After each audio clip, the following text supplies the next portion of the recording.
Hello and welcome to another fun-filled edition of Adam's Music Box. Now, if you've listened to radio stations throughout the world, particularly the ones playing their oldies, you will be very surprised. I mean, this is something I first discovered when encountering Eastern European radio. I would hear mainstream songs written by singers and lyricists who spoke and sung in English and songs that were big on the charts in America, England, Canada, etc. And I would hear the songs. Only they'd be played by different musicians, sometimes in a very different style, and they'd be sung by very different singers in languages like Hungarian, Czech, Serbian, and Polish. This is something that I found very interesting because when I was small and Christmas trees were tall, it was not something that I expected.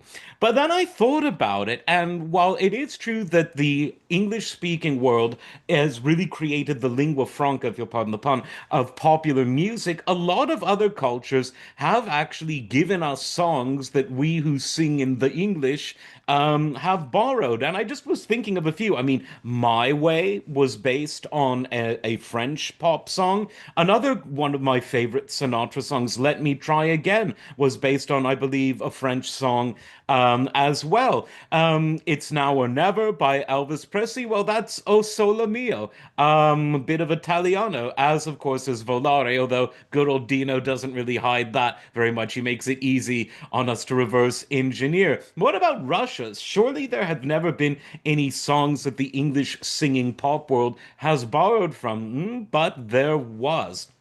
And it's a song that is incredibly popular. It was incredibly popular at the time, but it's a song that I think has really sort of outlasted its sell-by date, and that it's lasted much longer than one would expect. And the song is "Those Were the Days," and the most famous English language version of it was recorded by Mary Hopkin, who herself was a very fine singer, and she was signed to Apple Records, run by the Beatles.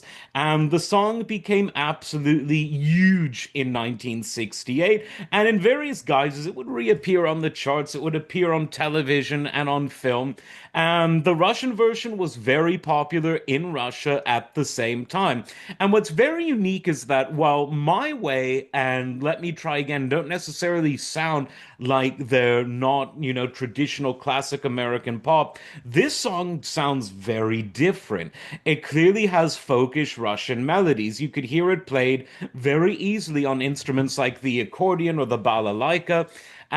It's just very interesting that a song that different was something that became a huge pop hit. Now, there's probably several reasons for it. Novelty, sonic novelty, is something that has a certain appeal. Lyrics about nostalgia are one of those things that will generally sell. Like I've said before, if you want yourself to have a guaranteed hit, write about a holiday or a time of year, and pick a holiday that hasn't already been taken by 1,000 other songwriters. So instead of Christmas, and write a song about Flag Day, write a song about Arbor Day. There aren't really, well, I guess Rush did with the trees, but keep thinking, and some inspiration will come to you.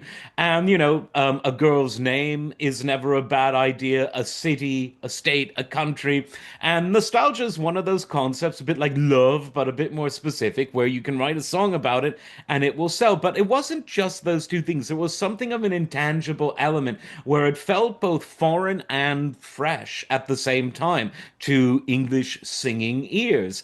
And let me know what you think. Some people think the song is hokey and corny. Some people still love it. Let me know what you think in the comments. And as always, like, subscribe, and we will see you next time.